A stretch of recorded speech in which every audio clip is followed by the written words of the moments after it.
Hi there, welcome to the next video in my series looking at programming my X-Touch mini controller. Now that I've got the honeycomb yoke and throttle quadrant. I think it's probably the fifth video of the series, but it's actually part 4 because I split part 3 into 2 parts because it was getting a bit long. So kind of the numbering system's a bit of a mess, I'm afraid. But this is the next part anyway. And today I'm going to look at completing the allocation of the rotary controllers on my X-Touch. Specifically, I'm going to look at the interior lighting and using BVARS, which is a new territory for me. I only really got into this recently. For those of you that haven't seen where we're up to, you really ought to go back and look at a previous video. So I'll try to link that at the top and in the description so you can backtrack and see what I've done so far. Again, just a quick reminder, if you haven't actually seen the X-Touch mini controller, this is the controller here. It's quite a small device. It's really designed to work with music instruments. It's MIDI, but it works fine with X's and O's. And we've looked at these rotary controllers here and a little look at some of these buttons here, which we'll get to in another video. But what I was trying to do was not use this function here, the layers function. Previously, when I had my Logitech controller, I had to emulate a lot of buttons on here and on my Stream Deck. With the idea of the layers here, you can allocate a function to all these buttons on layer A, and then if you press layer B, you've got another set. It's like having 2 controllers in the same box. It's totally blank until you program it up. There's no connection between the 2 layers. It's totally at your control, which is great because you've got lots of buttons to play with, but in flight it gets a bit confusing if you're in a hurry to change a setting and try to remember what's on layer A and what's on layer B and get the buttons pressed. So what I did was, if I go back to here, I reallocated I looked at the buttons I actually needed because the honeycomb yoke and quadrants provide a lot of the buttons, so I could take some out, take out ones I don't really use very often. And I used a technique using a local variable so that I could have megahertz and kilohertz on the same rotary and toggle between them by clicking the button on the end of the rotary, and I could do that for all of these. So it felt quite like the actual G1000 unit, having 2 controls on the same rotary controller, which is great. So I had a few control rotaries left over, and I thought I'd have a go at the interior lighting, which, if I bring the cockpit up, it's these controls here, and it turns out we've got 4 here and there are 2 up here as well. Not everybody's seen those, not everybody looks up. So in the normal mode you would control this with a mouse wheel, rolling the mouse wheel, but they've got these rotary controls. So those 2 up there do the sort of cabin lighting, and the ones we've got down here, I've made it sort of sunset here at Biggin Hill, so you've got a chance of seeing these panels change. So this rotary controller here, I assume you can see that it's lighting up the text. Obviously there's a light behind the panel and it's a slightly transparent panel. This is why I want to get rid of using the mouse if I can, because if you miss your control and you touch the wheel, you end up zooming in and out. So that's one of my driving forces. Anyway, that controls that panel. This one here, if I zoom that way, this one controls the standby instruments, and again you can see them dimming and brightening. This one here controls the pedestal down the bottom here, so you can dim that and brighten that. And this one here controls the avionics to some extent. It's not doing everything it's supposed to do. It's just not modelled particularly well. You should be able to change the brightness of these keys as well, but what it does dim and brighten the displays of the G1000, so that works. And actually, if you're flying at night, this is quite intrusive when you're looking for things on the ground at night time. So that's what I was planning to do, and back on here I haven't really got enough space. Even with my stacking technique, it's uncomfortable, so I'm going to put them onto bank B, to layer B, so I will have to press the A-B button on the X-Touch controller to make this work, and I'm going to lay those out like that, so we'll deal with each of the rotaries. So that's where we're heading with that. I don't think it's too much of a problem to have it on the A-B switch, because you don't go in and change your lights very often, and it's very easy to remember. Yeah, all lights are on the B button. I did have a go at this before in a very old video where I programmed these into a Stream Deck because I didn't have enough rotaries, and it works, but it's a bit uncomfortable because you have to press, rather than a rotary, you have to keep on pressing a button. For instance, if I press on the standby button on my Stream Deck, I can increase that. And well, I should be able to increase it and decrease it. It's very slow responding as well from the Stream Deck, so you can see these lights lighting up, and you can see the rotary controller going around. So that works fine. This one here for the panels, not so well. I can control it. I can turn all the lights on, I can dim them, but you'll notice that the animation doesn't work. It's not turning the actual control. And the reason behind that is I'm running these with a couple of scripts. If I bring my script editor in, I'm not going to get too deep into this because we're not going to use this technique. We're going to move on to something else. But just to show you sort of historically what happened and why things are not working so well. If I look at my script editor, the standby instruments are being run by this variable here, the light panel power setting. So that's available to you. The only the problem with it there is that the only option you've got is to set a power. So to make something decrease, you have to have a script that reads the value and then subtracts. So I'm taking 10% off of it and then rewrite it back to the panel. You actually have to do some work because you can only set it. There's no increase or decrease version, which is a bit of a pain. The other thing you've got to watch out for is that because you're manually subtracting, or if you're incrementing, you're adding 10% or 5%. This is adding 10% to the value. There's no barrier to you going over 100% by constantly adding to it, or no barrier to you going below 0. Going over the 100% is initially a great problem, but going under under 0 causes a rollover problem that it goes to a massive positive number, which makes it go so bright it actually washes your screen out. So you actually have to put some protection into your script. Anyway, I don't want to go too far into the script because I want to avoid using it. So that one works. The one that doesn't work particularly well, it doesn't animate, is because I'm writing directly to the value of a potentiometer. So I'm bypassing the switch and writing directly to the potentiometer. So I wanted to look at a different technique for doing it. So using A variables, BVARS, and K events isn't the way forward for this. And it's a mixture of the improvement of the Axis and O's tools and Microsoft software development kit upgrading and my knowledge that I've managed to get in to look at using the B variables to make these work.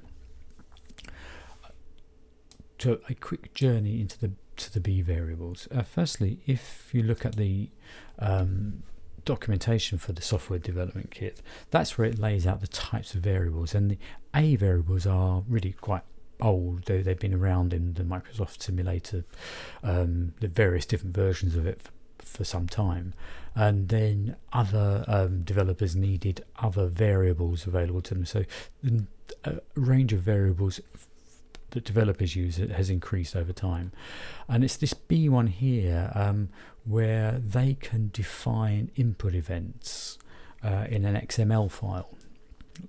So they, whoever creates the aircraft, they can create B events, and that's what we want to get into. Initially, I was using a tool in Axes and O's to start to investigate those.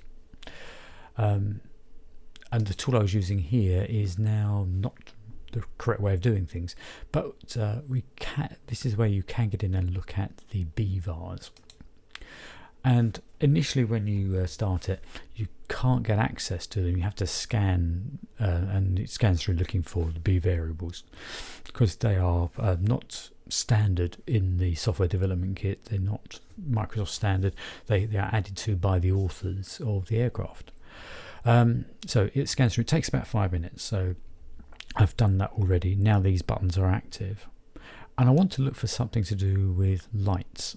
So created a filter and hunt down here, and you can see these are now the B variables, which aren't available to you any other way really other than looking through here. And I still couldn't find exactly what I was looking for, so I was still looking at and it's got a couple of potentiometers, but not all of them, and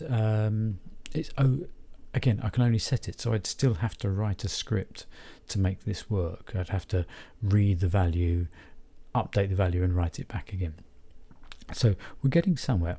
The interesting thing was this one says lighting potentiometer, so it's distinctly different. If I go back to my script, whoops, come back to my script. In my script editor,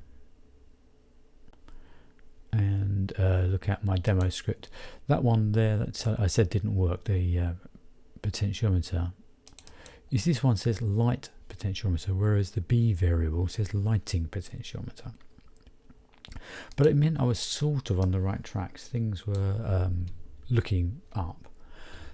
The one that next step I sort of took was looking at a tool in the software developer kit in development mode, and looking at the behaviors of the aircraft. And this lets you look at the what the kind of the XML behind it. Now, when you go onto the forums, you know, it's not that helpful unless you are a programmer. It tells you to go through and look in the various elements in the XML file. And to be honest with you, there's so much in here, and not really sure how it all works. You can actually load the XML file itself into an editor, if you know where it is on your hard disk. It's hard work reading through them and finding the bits you're after. The best way of doing it is to look at the input events. Just look at what inputs I'm going. I don't want to go any deeper than that. Just look at the events that have been programmed in and that are available to me.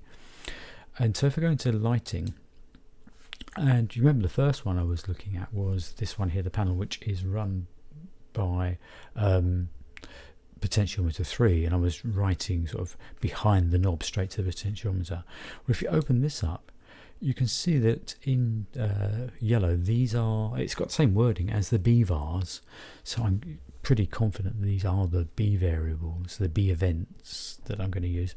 And it has got an increment, a decrement, a decrease, an increase, and a set value available to me. So that's what I'm going to use and allocate to well, let's put my camera on, so it's over here. I'm going to allocate that to layer B, so I must remember to go to layer B, to this one here using layer B, and I want to put those two events to control that knob there. So if I go to do my normal allocation, if you try to hunt for lighting, there isn't any. The B variables are not available to you in this sort of quick drag and drop or double click method. What we need to do is to actually add a custom event. And there's a couple of ways of doing it, but I'll show you this way first of all. So make sure that you tell it it's a B event, a BVAR that we're going to put in. And I'm just going to type in exactly what's there. Now, there's no copy and paste from here, unfortunately. You do need to put it in here. So I'm going to keep the capitalization exactly as they've got it.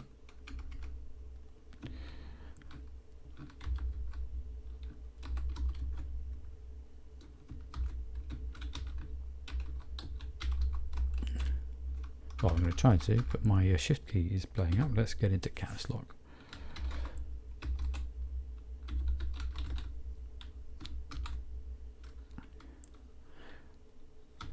I'm going to do the decrease version first because that's sort of just how I do it every time. The decrease. Now you can put a description after it as well. So I'm going to put panel lights decrease or something like that. Oh, I do hate my caps lock.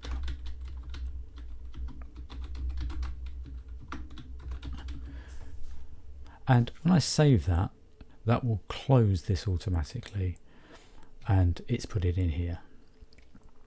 So now I allocate it in the normal way, just turning the knob and click on add. And now I'll go and put the increase version in as well. So if we click on here, we're going to add the custom event.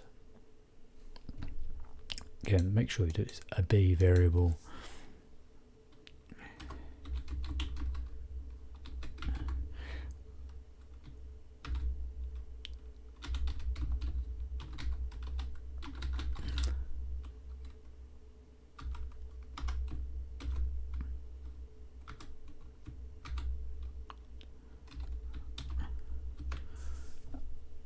Again, we'll put a description in, and I'll show you where that comes in a minute. So this is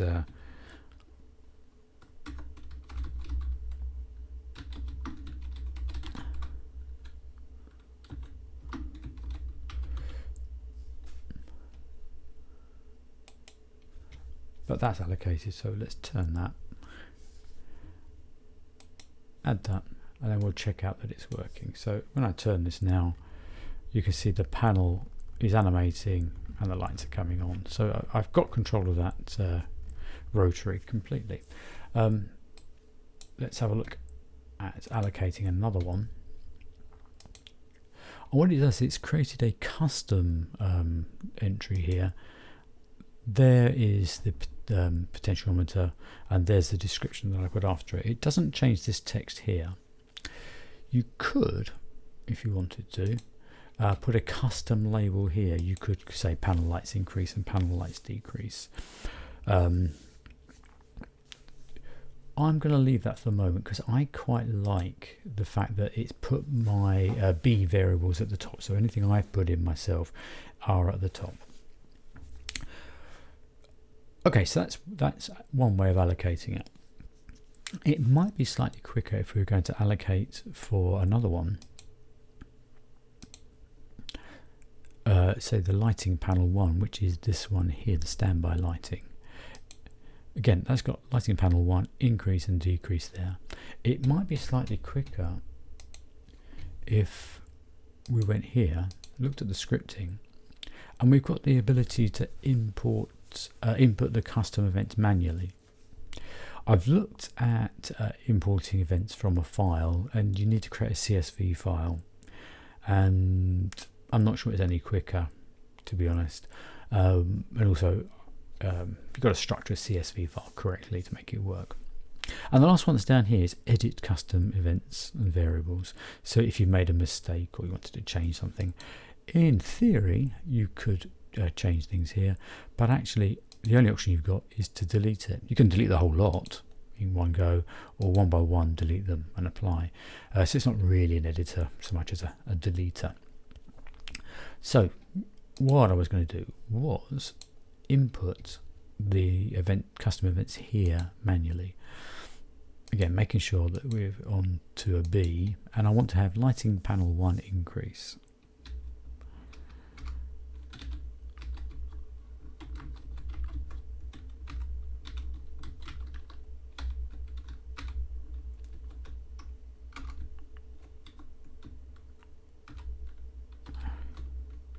and decrease. So let's do the increase one first, just break the habits of a lifetime.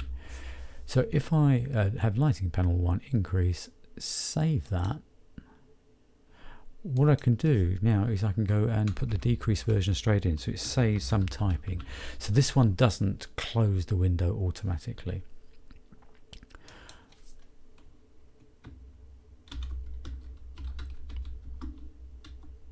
And let's put a description behind this one. So this is panel 1 decrease, still into the custom group, and save that one. Now we'll close it, and now we'll go and do the allocation as before. So we're going to allocate it to the second one across here. So if we drop that down, in fact, if I'm going to create a, you can't actually you can't filter on the folder names, the sort of menu names. So I've got one for lighting. Yeah, that'll do. We'll apply that filter because that's what we've gone with. So lighting panel 1. Now the interesting thing, oh, there's the increase. Yes, okay. Last time I did that, it wouldn't take the descriptions in at all from entering that way. I'm probably doing something wrong because it has worked this time. Right, we'll do the decrease version first. We'll allocate that one and add that, and now we will do the next allocation.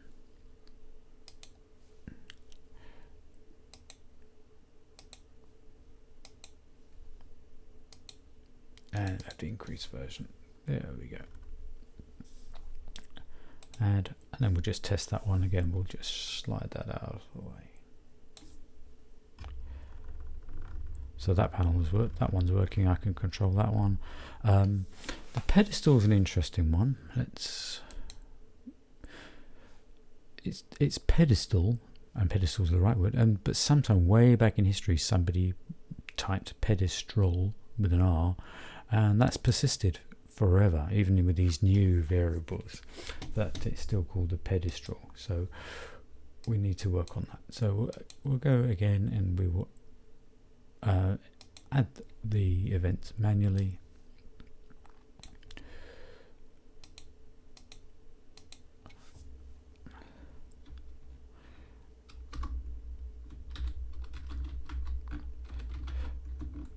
So lighting pedestral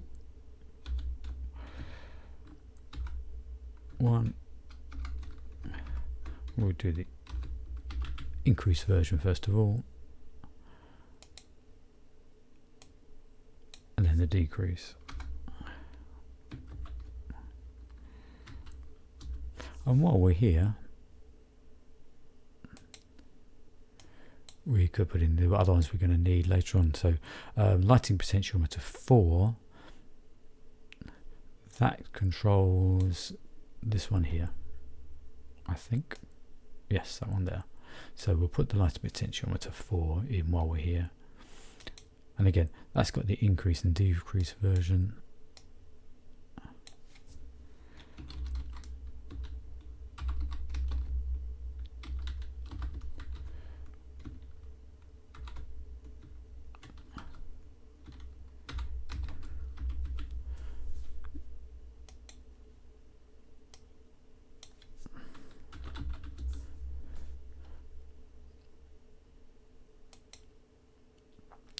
And we've got the cabin lights above us, so we've got cabin light 1 and cabin light 2, and again they're exactly the same, but they've got the increase and decrease versions of those. So we'll just type those in. So it's lighting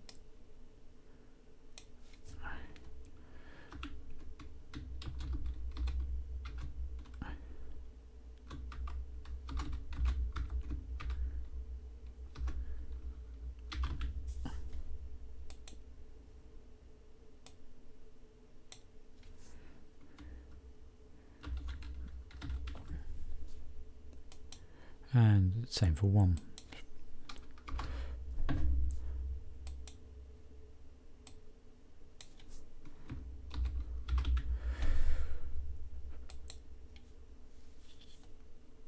So all those should be available to us now as to allocate. So this pedestal next.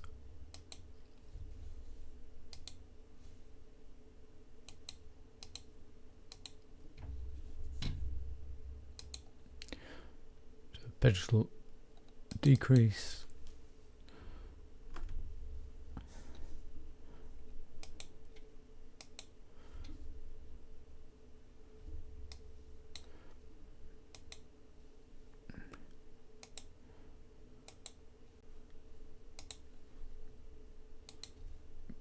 Pedestal increase.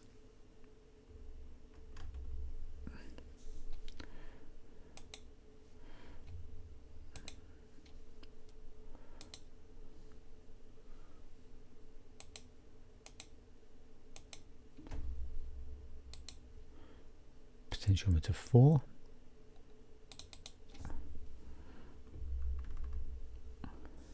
Decreased.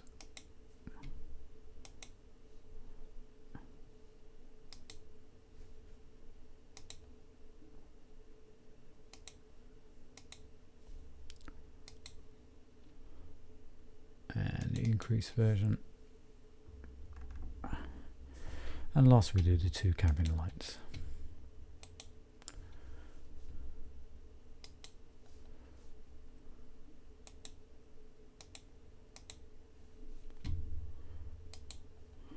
So cabin light 1 decreased.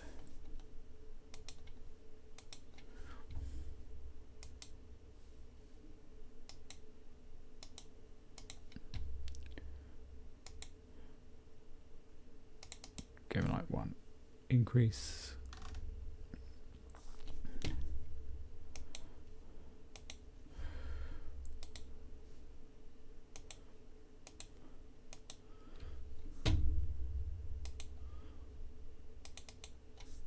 Cabin light 2, same thing, a decrease and increase, and then we'll test them all.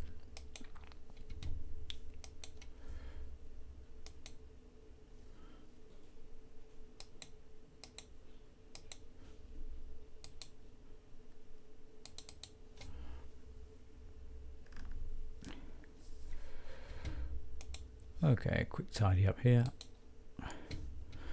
and we should, let's do the, go through the panels one by one. So do the main panel one, that's working absolutely fine. And standby, I can see the standby instruments moving. We'll need to look down for the pedestal.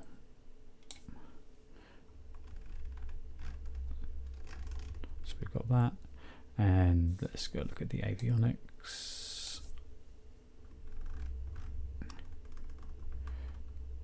Now it does switch off quite dramatically. It gets to that down to a certain level and it flicks off. So it does get brighter and darker. Now I had some problems with this once, so I just warn you about them. That it's something to do with this number here and the display. And I set it to manual and tried to work it, and it kind of doesn't always work very well. And this number here, I'm not quite sure about what its relevance is at the moment. So I'm going to have to, I'll play with that a little bit. It seems to be best it's on auto. When it was in manual, sometimes the secondary, the MFD, wouldn't relight. That you turn it down, and then when you turned it up, it didn't come back. So there may be some fine tuning to do in this menu here, and you can't change. It looks like you could change. Let's move that around here to the keys, but the you can only have the keys on auto. There's no control here other than auto. Whereas if you go on there, if you on the display, it goes between auto and manual. And leave that on auto for the moment. Let's enter that, and let's go back.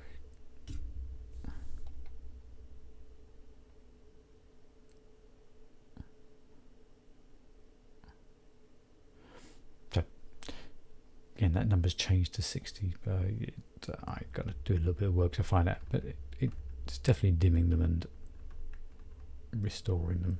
So sorry about that. A little bit of work I need to do. And if we look up at the top here, our cabin lights,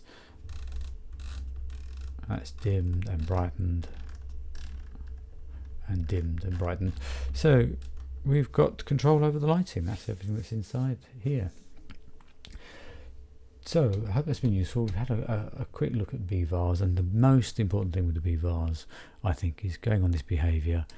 And you need to, one thing I didn't say here was when you load it, it'll be just looking at the Cessna 172 XML, and there are behaviours there, but these behaviours are all to do with the external parts, the elevators and the ailerons, and there's no inputs for those. So we need to change this XML file here so that we're looking at the cockpit, the interior. It will sometimes be labelled cockpit. Some different airplanes made by different authors use different namings, but it's the interior we're looking at here. And this is where we've got a fair amount of control of the different inputs that we can use.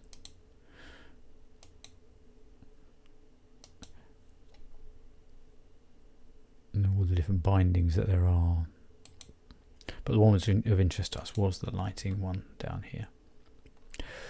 Okay, that's it for this one. We've done all the lighting now. So the next thing will be to look at programming up the soft keys on here, and then looking at programming the keys on the actual honeycomb throttle quadrant itself. Then I think the job will be done. Oh no, looking at the Stream Deck as well. That'll be the other thing we need to do. That needs to tidy up now. So there's a few things to do still, and we're getting there. Okay, I'll see you in the next one.